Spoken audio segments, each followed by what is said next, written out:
Welcome to Tiny Tales, where we explore the unique experience that giving birth is to every woman. We will hear the personal tales of women in Ghana who will take us on their journeys to motherhood, from conception to birth, to the first 3 months after the baby is born. This season is sponsored and co-hosted by Gaia Organics, your plug for fresh, healthy organic food in Jawulu, Accra. My name is Yasmin, so we could just start with that. I've been on Tiny Tales before, and I did some of the interviews with the ladies and co-hosted with Lisa as well. So, welcome to Tiny Tales. There's always a lot of focus on the mom when the subject falls on babies, kids, parenthood, and a lot of the times we just ignore the dads. So today we want to hear from the men themselves, and I'd like you guys to introduce yourselves. Okay, so this is the panel of dads, and we're going to start with the first, David. David, please go ahead and introduce yourself, and we'll just take it down the line. Okay, so my name is David Quiglin, and people jokingly call me talkative dad sometimes. Yeah. Nice meeting you. Nice to meet you. Okay, yeah, so I'll try and speak up so you can hear me. So I am DJ and Juice Dad. Nice to meet everyone. Nice to meet you too. All right, my name is David Oku. People know me as Mr. Day. I'm a father of two. I'm Jesse and Joel as well. Nice to meet everyone. Nice to meet you, David. Hi everyone. My name is Jack. I'm the father of one. You know that. That's another one. Nice to meet everyone. Nice to meet you. Hi, my name is David Clinton Apia, father of one. I know Eno through my wife, Belinda. She owns a boutique at the store. So I used to bombard them, Eno, sorry. And she needs to do something like this so that we the dads as well can speak up I love it. share our views and what we go through as well when we are home with the kids. Thank you. You're welcome. Well, I'm so excited because we got to talk. All the women we got to talk nowadays. We even had to cut at some point, but we never get to hear the men's side of things. Like we never get to hear what the men are experiencing or how it feels, or when you connected or when you bonded, or what it was like with the wife, whether it was C-section or it was like the whole push experience. So today I'm really excited. I want to hear your side of the story. Okay. So we did put up a few questions for you, and I'm going to start with the first question. So whoever wants to take that question, please, by all means, you can go ahead and answer it. Okay, so I'm going to go on my phone because my memory is pretty bad. And we're going to start with the first question. All right, so take us back to when you found out you were going to be a dad for the first time. What was that like for you? So whoever wants to go for that can go ahead, and we'll just pass the mic. Cool. The mic is in my hand. Thank you very much, Mr. Day. So I guess I'll start. And by the way, you can feel free to not give me the mic if you want to talk anytime. So my experience was, I remember I was getting ready to go for work, and I was a bit late, right? So I was running a bit late, and I know it's like a bit of a romantic. So I'm trying to really remember what happened. I think she had written it down, or she had found a way to tell me, but then it was whilst I was getting ready. So she told me I saw the note or something, and I was like, "Oh, are you kidding?" Like, Yeah. Instead of showing like some excitement, like, "Oh my god, like I'm so happy," I was more focused on getting to work on time. So sorry about that. Oh wow. I'm actually happy that I get to speak out. So I'll be correcting some things. She's painting me black a bit on the blog as well. So I'll be, so that's what happened for me. So is that it? All right. So for me, it was a Saturday morning, and prior to this, we had decided that when we got married, we want to enjoy life small, like some 1.5 years before kids come into the mix. So I was just there one morning, and then my wife calls me back now at home. So I heard her calling me frantically, and then so I stepped out of the bedroom, and then I got there, and then she said that she just checked, and then she's pregnant. I don't know why I was so happy, because I thought that the first time I hear that, I'm going to think about the costs and diapers and everything, but I was just genuinely happy. Yeah. So it was a wonderful time for me. Yeah. That's good. So, That's good. Okay. I feel very bad now because Oh, wow. we specifically remember where they were and the exact date. And you don't. Yeah, but for us it was planned, so we were already expecting a baby. So when she did the test, I bought a test kit, so yeah, I was not too maybe surprised, but of course the feeling of oh, what do I do now? Like how is my life going to change? All those things keep happening at me, especially when you're like, oh, I'm learning to have to take care of myself. So how do I think of another person? So Yeah. it was good. It was been a good experience. So Okay. For me, it was more or less like a miracle Okay. because I was on my way to London and my wife was hinting that Okay. I could be pregnant. Okay. And this must be this is probably just very recent. Yes. Okay. So I'm like, okay, I mean, if it happens, thanks to God because we were told a few things and we're not sure whether it was going to happen sooner or later. So, okay, if it happens to me, I'm ready. I've been ready for a while. Okay. So I got to London and I think the following day we had a talk in the evening, video call.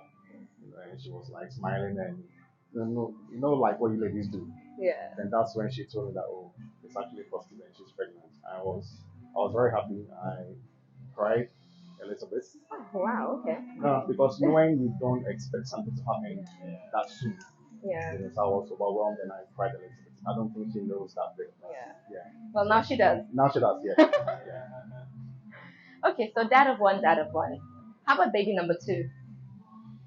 How was the reaction of baby number two?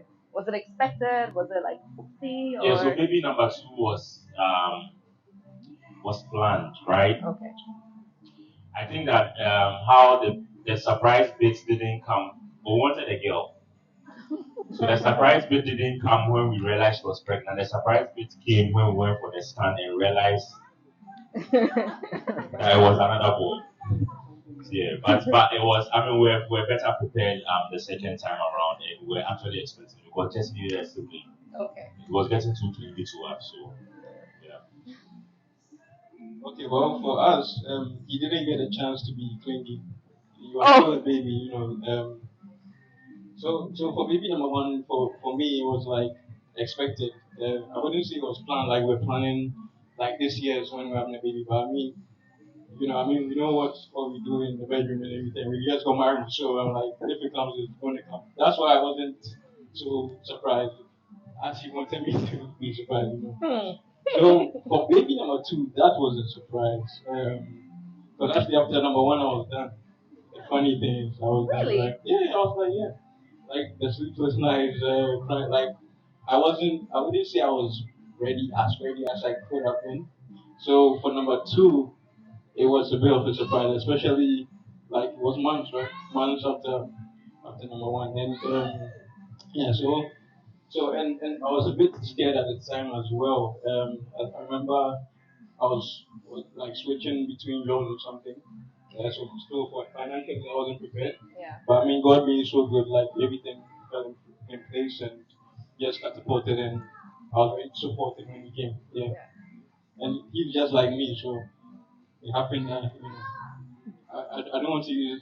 She keeps telling me that he's my favorite. But Oh wow! Are the kids here? Both of them are here. Are they listening? I can tell you not paying attention. So yeah. So I'm happy that he came. Yeah. And we actually wanted a girl as well. So would you do number three? Would you try number three for a girl? Yeah, just like how number one came and then number two came. In fact, recently we're on a group chat with her brothers, right? And in-laws and stuff. And I told him that look, don't be surprised if number three comes because she took out the birth control and months ago. And like I said, so yeah, don't be surprised. Personally, I would want to put a few things in place, but I mean, if it happens, when she comes, but you want me to be positive.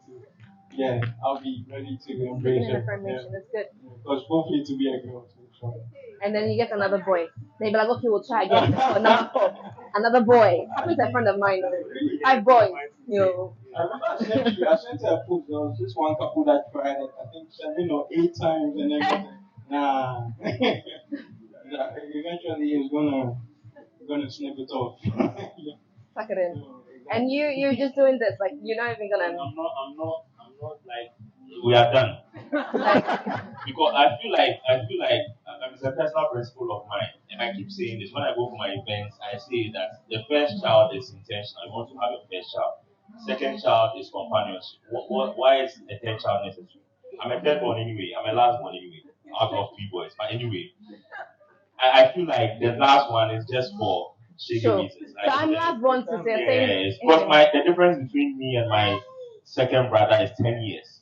Wow. My parents weren't thinking about me. It just happened. Me, my mom calls me makeup. Look at this. Imagine You know? after a fight. Exactly. No, And and no. I wanted to ask David, since you said it's done, is it preparing to take a vasectomy or something like that? That's a very good question, actually. Are you willing to do that? Would you do it? Because it always falls on us, the women, to do something about it. But as a man, are you We willing are to do still it? in talks. We are still in talks. And number two, no, Jack. Oh, yes, yeah. Where are we working on it? Are we in the process? Are we? I like to plan, so. I like to flow, but planning is also good. Yeah, we'll have number two, but we are on a break at the moment. So. What happened? How old is it? How old is the baby? For 3 months. 3 months. Okay, let's please pass the mic. Give it time, why? Give it time. All right, so that's for the first question. I'm gonna ask you guys the second question, and that is, take us back to when you found out. No, that's the first question. I think they say that moms become moms when they get pregnant, and dads become dads when the baby is born. How long did it take you to adapt to your new identity and truly feel like you're now a dad? How long did it take you? Okay, that's a good one. So I don't know why when you were asking the question, I remember the day actually I was taking DJ home, and he was so small, right? So put him in the baby carrier. Then they were like, "Yeah, bye," Then I was like, "Bye, like, what's up?" So I'm, carrying the small baby, put him in the car, put the seat, like strap it. Yeah. I'm like, no, it's no heads up, no manual, like nothing, no guide, Yep. no nothing, That's it. And yeah, so I was driving very carefully. So usually I like to just go a bit fast just to get to where I'm going. So that day I was driving very, very carefully, and it was at remember I was airport, so there was this steep exactly. So it was like people were just like just overtaking like. But I think at that time, I think that's when it started going on to me that look, you have to just do a bit like know what you're doing. You understand? So the instinct kind of kicked in. And funny enough, when we go home, she had the case of like postpartum depression and all that, and I didn't understand it. So I was like, we're home. Aren't you supposed to be happy? Like in the same way, I felt like, okay, dad mood activated. Like, where's your mom mood? Like, you know where I'm coming from as well. So then I realized that as taking care of the child, I also have to pay attention to what my wife is also going through. Very good point.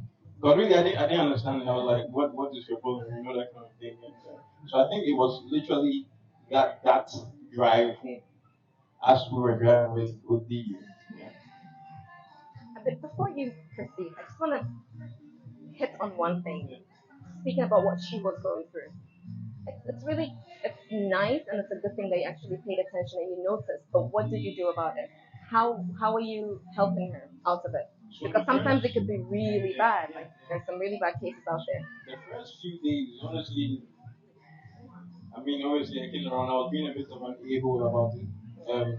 I wasn't very considerate. I was actually like literally wondering what is her problem. I didn't get to like postpartum depression. Like you should be joy. Like your baby is home. Like making a milk and everything. So I wasn't supportive at all the first few days. But then I think it was her mom that really explained to me what was happening with her.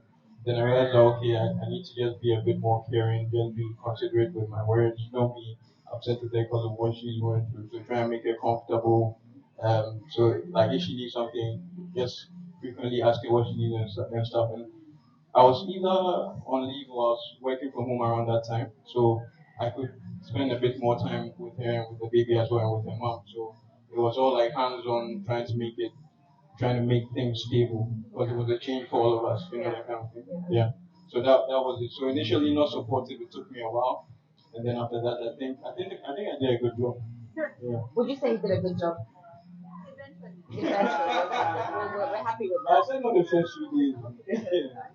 So, and how was it for you? When did you bond? When did you feel like, okay, I'm a I dad? think I can relate totally with everything you said. I think the first realization for me, I mean, for both Jesse and Joel, it was difficult bits in the sense that when they were born, they had to stay in the hospital for a while. We didn't come home immediately. So even right from the hospital, because I had to run around, do all the rounds, pay for stuff, go and get this medicine, drive here, blah blah blah, and kind of be there for my family because my wife has just come out of labor. She's also going through some sort of, I don't know if it was postpartum depression at that point, but then the fact that you've given birth to your child and then you can't have your child immediately, your child is in an incubator somewhere, you are lying somewhere. That whole period was very hard on her. And so the whole process of holding everything together and then not allowing myself to worry because if I worry, everybody's worrying. I have to keep up the strength and everything. That was one for me. And then secondly, for the first time, I realized that my life is not only mine anymore. So the driving bit also came in.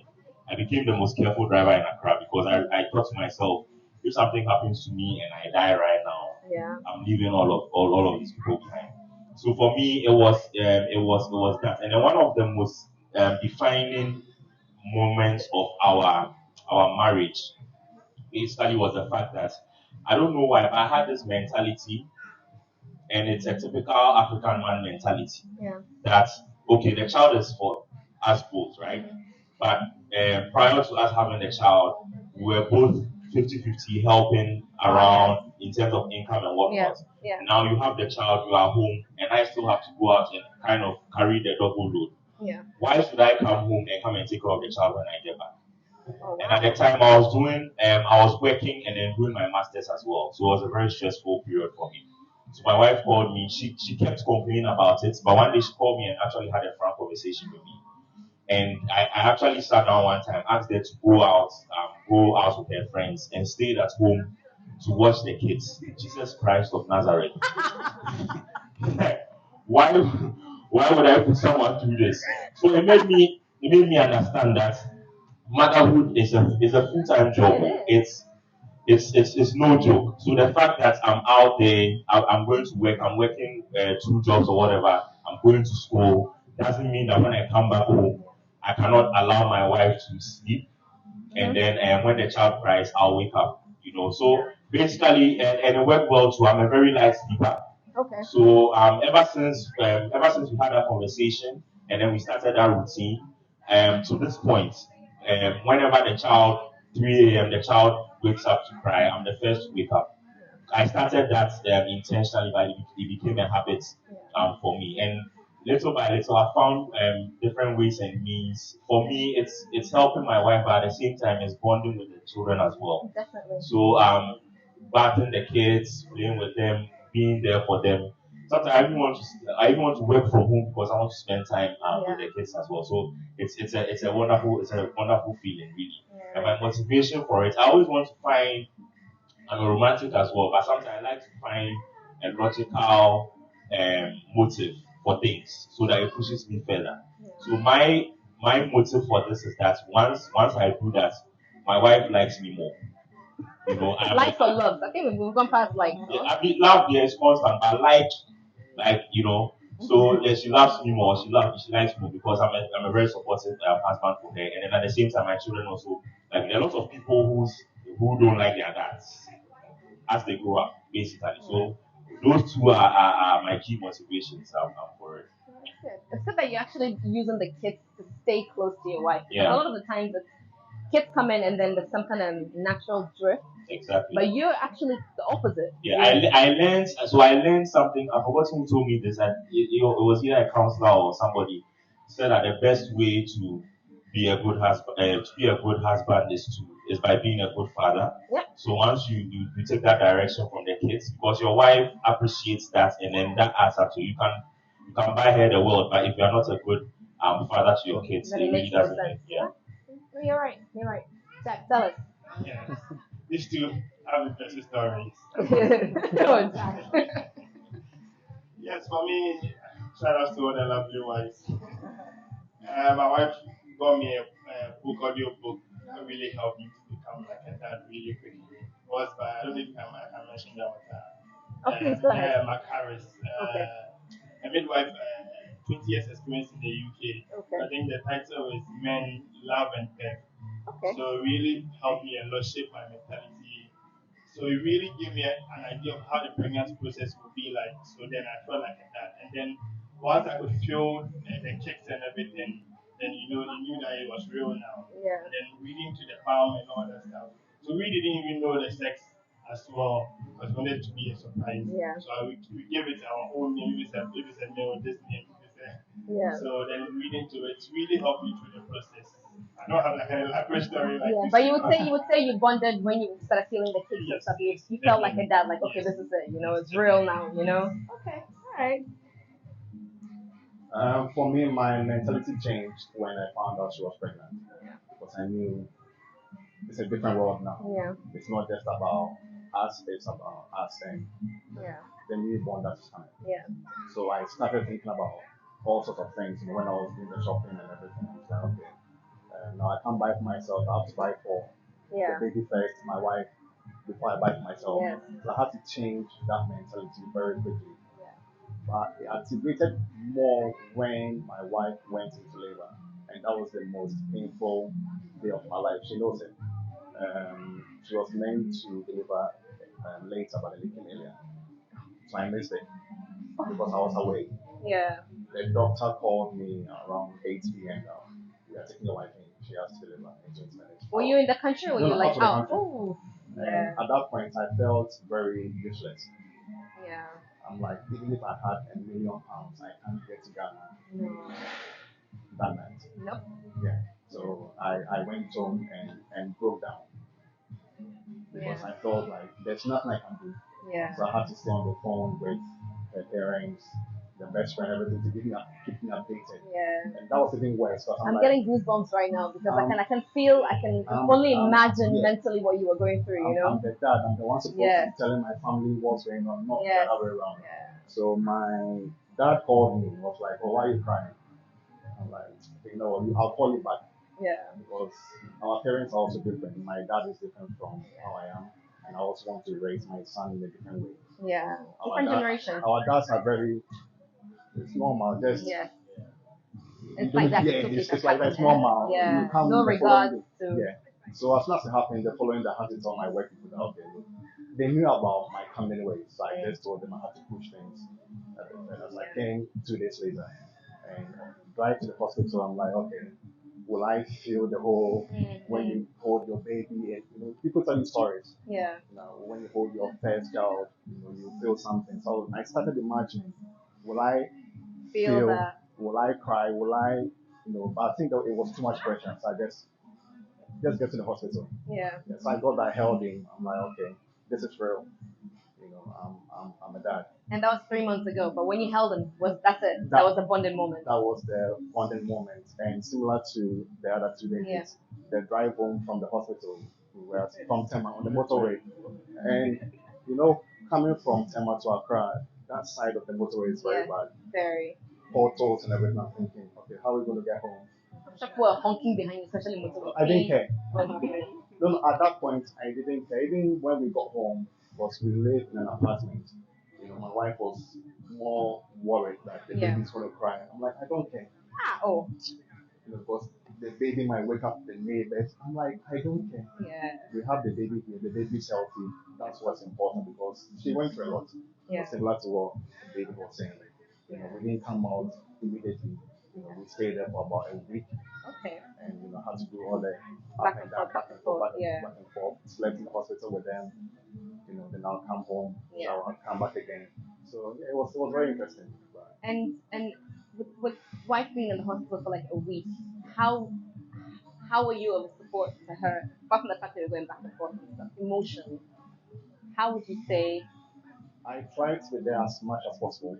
Mm, So when I say being there, being present, yeah. because I can be at the hospital and not be present. Yeah. I can be at the hospital and be on my phone 24/7. Correct. That doesn't mean I'm being present. Nope. But I was being there to be there. Then if I had to leave, I had to make sure that she's not sleeping. So that was like my getaway. Yeah. So now that she's sleeping, I can also do a few top-up movements and Yeah. come back quickly. Yeah. Oh, that's good. That's good. It's pretty interesting to hear this side of the story when you guys are saying it to us. Like for us, we get excited straight away. We see the baby. Funny enough, some moms don't even bond till way later on. And then when you get to hear her, like I bonded as soon as I saw her. I didn't even sleep. The doctor was telling me you need to sleep. I was like, well, I couldn't sleep. I just kept on staring at my daughter. And that was my bonding moment. Although my whole pregnancy journey was a bit of a struggle. So it's interesting to hear from the dad's point of view that some of you bonded straight away. Touching the belly even made you bond. I mean, that's amazing.